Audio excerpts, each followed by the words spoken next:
कमरुज़्ज़मान चौधरी, सबसे पहले तो मैं आपसे पूछना चाहती हूं कि आज का ये जो अभियान था नबरना चलो, क्या ये गुंडों का अभियान था या वहां के स्टूडेंट्स बॉडीज का अभियान था? पहले तो आप ये क्लियर कर दीजिए, क्योंकि तृणमूल कांग्रेस के सांसद इसे गुंडों का अभियान बता रहे हैं।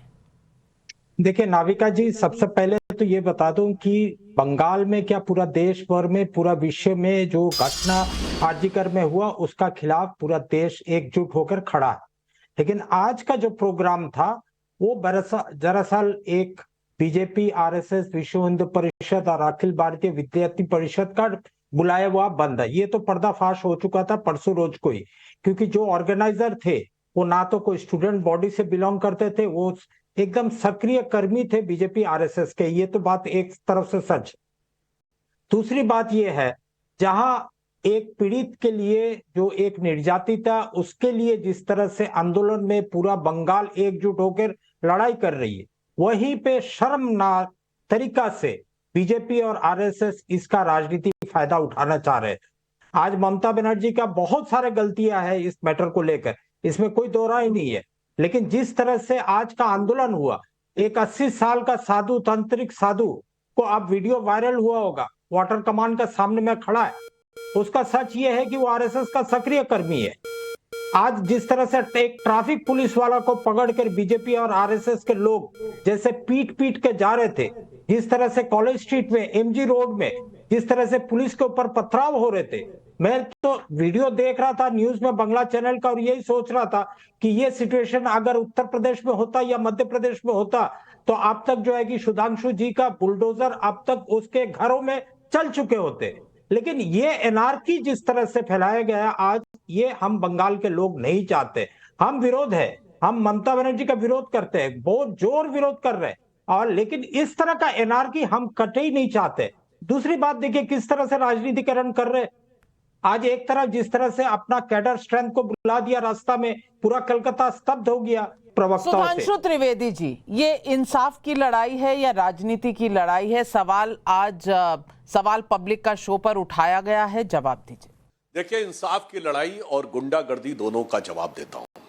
नाविका जी, अगर तृणमूल कांग्रेस के सरकार के मंत्री मिस्टर गुहा ये कहते हैं कि जो उंगली आंदोलनकारियों के लिए, उंगली अगर ममता बनर्जी की तरफ उड़ेगी तो उंगली तोड़ दी जाएगी, नहीं, ये तो शांति की, सौहार्द की भाषा है, इसमें कौन सी ऐसी बात है। यदि अरूप चक्रवर्ती, उनके सांसद, ये कहते हैं कि मैं चेतावनी दे रहा हूं, ये जो आंदोलनकारी हैं अगर ये बाज नहीं आए तो इनको अंजाम भुगतना पड़ेगा, नहीं, ये तो शांति की बात है, गुंडागर्दी की बात थोड़ी है। उसके बाद रात के अंधेरे में जिस ढंग से भीड़ घुसती है और वहां के कर्मचारियों ने साफ ये बात कही, तस्दीक की कि वो लोग उस सेमिनार हॉल को ढूंढ रहे थे, वहां पे जाके तोड़फोड़ कर रहे थे, वो गुंडागर्दी थोड़ी थी, वो तो सब कुछ शांति के हिसाब से चल रहा था। और पहले ही गिनाया जा चुका है इस सरकार की क्या संवेदनशीलता थी जब ममता जी वहां मुख्यमंत्री भी हैं और विभागीय मंत्री भी हैं। पहले सुसाइड बताया जाता है, उसके बाद बच्ची के मां बाप को घंटों घंटों तक रोका जाता है। सुप्रीम कोर्ट ने कहा है कि एफआईआर रात को 11:45 पे दर्ज की जाती है, जबकि बॉडी हैंडओवर कर दी गई। उसके बाद चौथा, क्राइम सीन को प्रोटेक्ट नहीं किया जाता है, सील नहीं किया जाता है, उसके बाद उसका प्रोटेक्शन नहीं किया जाता है, उसके बाद उसको वेंडलाइज किया जाता है, और उसके बाद सीबीआई को ट्रांसफर नहीं किया जाता है। वो कहती हैं मुझे 10 दिन का समय चाहिए, अगले रविवार तक अगर मौका मिला और नहीं कुछ कर पाए तो हम करेंगे। सबको साफ समझ में आता है। और सबसे ऊपर उस प्रिंसिपल को तुरंत दूसरी जगह बना दिया जाता है, प्रिंसिपल जिसकी की सर्वोच्च न्यायालय ने कड़े शब्दों में निंदा की। इसके बाद दूध का दूध, पानी का पानी साफ हो जाता है। और अभी कमरुज़्ज़मान चौधरी साहब बोल रहे थे, वो ये कहने में लगे हैं कि आंदोलनकारी बीजेपी आरएसएस से जुड़े हैं, तो ये कहते हुए आप अपने आप ये कह रहे हैं कि कांग्रेस और कम्युनिस्ट का आंदोलन से कोई मतलब नहीं। भले ही ममता बनर्जी डिक्टेटर है, अधीर रंजन चौधरी ने कहा, जो पिछली लोकसभा में कांग्रेस के नेता प्रतिपक्ष थे। यही मैं कह रहा हूं, इसका मतलब आप जब ये कह रहे हैं तो आप बताइए आपके कार्यकर्ता कहां है। आप ये आरोप लगा रहे हैं ना कि ये बीजेपी का आरएसएस का, तो आप बताइए ये मेरा कार्यकर्ता, आप बताइए ये कम्युनिस्ट पार्टी का कार्यकर्ता। अब ये हकीकत क्या है कि सब दिल्ली में मिले हुए हैं। ये तृणमूल कांग्रेस का सर्वोच्च न्यायालय में वकील कौन है? कपिल सिब्बल। ये राज्यसभा सदस्य हैं। कैसे राज्यसभा सदस्य हैं? ये समाजवादी पार्टी के समर्थन से आए हुए, उत्तर प्रदेश से सपा समर्थन से आए हुए राज्यसभा के सदस्य हैं। और ये कौन है? कांग्रेस सरकार के पूर्व मंत्री।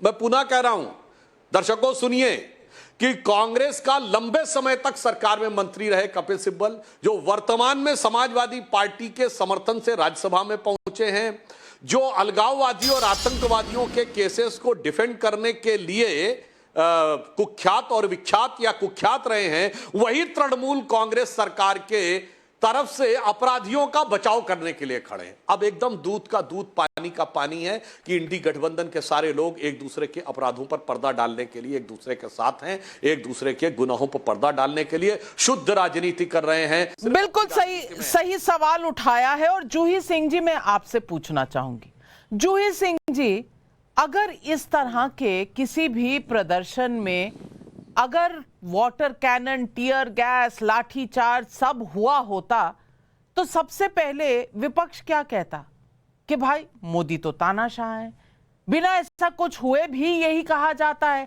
आज जब कोलकाता में ये सब हो रहा है तो आपके आवाज कहां चली गई है? कपिल सिब्बल की जो बात उठाई सुधांशु त्रिवेदी ने, क्या सब मिले हुए हैं क्योंकि एक साथ रहना है, विपक्ष में एक अलायंस बनी हुई है?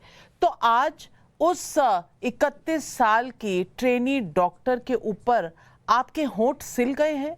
ना कोई जा रहा है कलकत्ता, ना अखिलेश जी गए, ना राहुल जी गए। राहुल जी कहते हैं कि ये तो डिस्ट्रैक्शन है। मैं सवाल पूछना चाहती हूं, महिला के ऊपर अत्याचार होता है, उसका रेप होता है, उसका मर्डर होता है, और जिस तरह से क्राइम सीन और जिस तरह से तमाम चीजें बाहर निकल कर आ रही हैं, क्या आज हमें शर्मिंदा होना चाहिए या हमें एक दूसरे पर यह सवाल उठाना चाहिए कि भाई कौन गुंडा है और कौन गोदी मीडिया है और कौन दलाल मीडिया है? इस तरह के शब्द अगर वहां वाटर कैनन चल रहा है तो क्या मीडिया ना दिखाए?